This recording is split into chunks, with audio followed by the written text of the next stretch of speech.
Hello friends, welcome back to my YouTube channel Litro technical. বন্ধুরা, আপনারা যারা high power audio সিস্টেমের competition pressure board তৈরি করতে চান তাদের জন্য এই ভিডিওটা খুবই স্পেশাল একটি ভিডিও। বন্ধুরা, এই ভিডিওতে আমি আপনাদের নিউ কম্পিটিশন প্রেসার বোর্ডের সার্কিট ডায়াগ্রামের 2 নম্বর পার্ট তৈরি করে দেখাবো। বন্ধুরা, এখনও কেউ যদি এই সার্কিটের পার্ট 1 এর ভিডিওটি দেখে না থাকেন তাহলে ভিডিওর শেষে দিয়ে দেব, অবশ্যই দেখে নেবেন। বন্ধুরা, এই সার্কিট থেকে আপনারা হাই কোয়ালিটির সাউন্ডের প্রেসার, ক্লিন আউটপুট এবং অপারেশনাল লেভেলের পারফরম্যান্স পাবেন।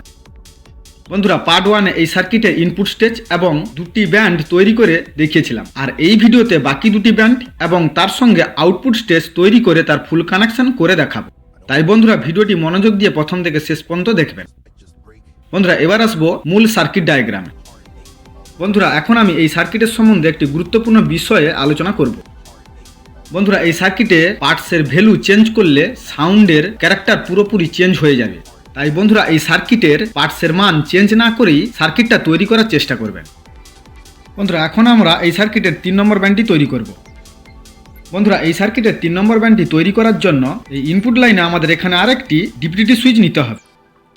তারপর এই ডিপিডিটি সুইচের উপরের পিন থেকে একটি 15K রেজিস্টার দিয়ে 4 নম্বর 4558 আইসির 3 নম্বর পিন বা নন ইনভার্টিং ইনপুটে এইভাবে সিগন্যাল ইন করতে হবে।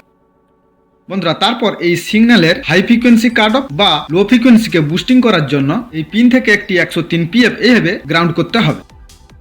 বন্ধুরা, এরপর আউটপুট গানটিকে ফিক্সড করার জন্য এআইসির 2 নম্বর পিন বা ইনভার্টিং ইনপুট পিন থেকে একটি 47K রেজিস্টার এইভাবে গ্রাউন্ডের সঙ্গে যুক্ত করতে হবে। বন্ধুরা, এরপর এআইসির 2 নম্বর পিন এবং 1 নম্বর পিন বা ইনপুট ও আউটপুট পিনের মাঝখানে আমাদের এখানে একটি 100K ফিডব্যাক রেজিস্টার এইভাবে যুক্ত করতে হবে।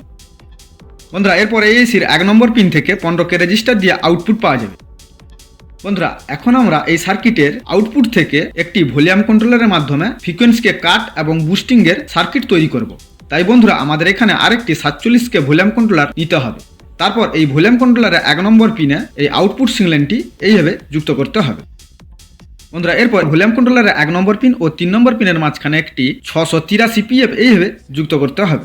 বন্ধুরা, দিলে এই ভলিউম কন্ট্রোলারের 2 নম্বর পিন বা মিডল পিন থেকে যে আউটপুট সিগন্যালটি পাওয়া যাবে এই আউটপুট সিগন্যালটিকে একটি 12K রেজিস্টারের মাধ্যমে এআইসির 6 নম্বর পিনে এইভাবে যুক্ত করতে হবে।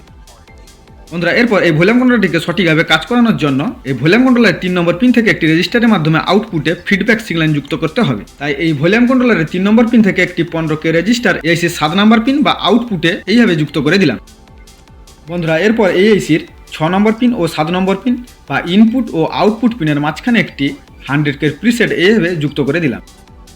বন্ধুরা, এরপর এআইসির 7 নম্বর পিন বা আউটপুট পিন থেকে একটি 10 UF 50 ভোল্টের ক্যাপাসিটার এবং আর একটি 22K রেজিস্টারের মাধ্যমে 3 নম্বর ব্যান্ডের আউটপুট পাওয়া যাবে। বন্ধুরা, এখন আমরা এই সার্কিটের 4 নম্বর ব্যান্ডটি তৈরি করব।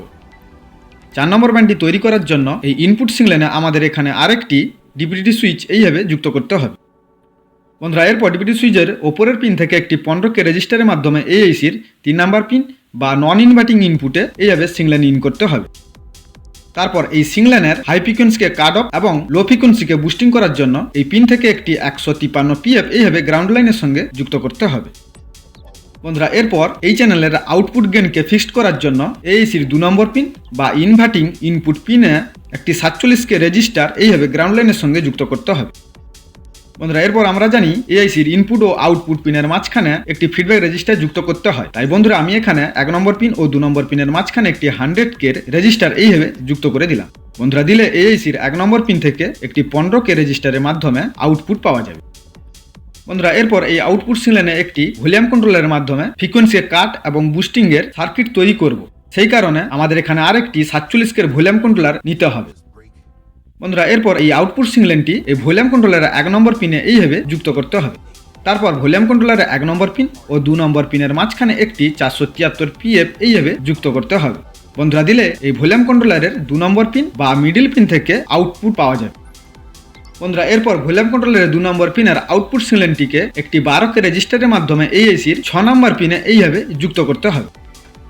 বন্ধুরা, এরপর আমরা জানি ভলিউম কন্ট্রোলারের 3 নম্বর পিনে একটি ফিডব্যাক সিগন্যাল দিতে হয়। সেই কারণে এই ভলিউম কন্ট্রোলারের 3 নম্বর পিন থেকে একটি 15K রেজিস্টার দিয়ে এআইসির 7 নম্বর পিন বা আউটপুট পিনের সঙ্গে এইভাবে যুক্ত করতে হবে। বন্ধুরা, এরপর এআইসির 6 নম্বর পিন ও 7 নম্বর পিন বা ইনপুট ও আউটপুট পিনের মাঝখানে একটি 100K প্রিসেট এইভাবে যুক্ত করতে হবে। বন্ধুরা এই প্রিসেটের মাধ্যমে আমরা প্রত্যেকটি ব্যান্ডের আউটপুটের গেনকে কন্ট্রোল করতে পারবো। বন্ধুরা এরপর এই এসির 7 নম্বর পিন থেকে একটি 10 ওয়ে 50 ভোল্টের ক্যাপাসিটার এবং আরেকটি 22K রেজিস্টারের মাধ্যমে 4 নম্বর ব্যান্ডের আউটপুট পাওয়া যাবে। বন্ধুরা এরপর আমাদের এই সার্কিটের 4টি ব্যান্ডের আউটপুটকে একসঙ্গে প্যারালালে যুক্ত করে একটি আউটপুটে পরিণত করতে হবে। তাই বন্ধুরা আমি এখানে প্রত্যেকটি ব্যান্ডকে প্যারালালে এইভাবে যুক্ত করে দিলাম। বন্ধুরা এরপর এই আউটপুট সিগন্যালটিকে একটি 10 ওয়ে 50 ভোল্টের ক্যাপাসিটার দিয়ে 1 নম্বর আইসির 2 নম্বর পিনে এইভাবে সিগন্যাল ইন করতে হবে। বন্ধুরা এরপর এই আইসির 1 নম্বর পিন ও 2 নম্বর পিনের মাঝখানে একটি 100K ফিডব্যাক রেজিস্টার এইভাবে যুক্ত করতে হবে। বন্ধুরা আপনারা রেজিস্টারের পরিবর্তে 100K প্রিসেটও ইউজ করতে পারেন। বন্ধুরা এরপর এই আইসির 1 নম্বর পিন থেকে একটি 10 ওয়ে 50 ভোল্টের ক্যাপাসিটার দিয়ে হাই লাইন আউটপুট পাওয়া যায়। বন্ধুরা এরপর এই আইসির 3 নম্বর পিনটি সরাসরি গ্রাউন্ড লাইনের সঙ্গে এইভাবে যুক্ত করতে হবে। বন্ধুরা এখন আমাদের এই পুরো সার্কিট ডায়াগ্রামটি কমপ্লিট।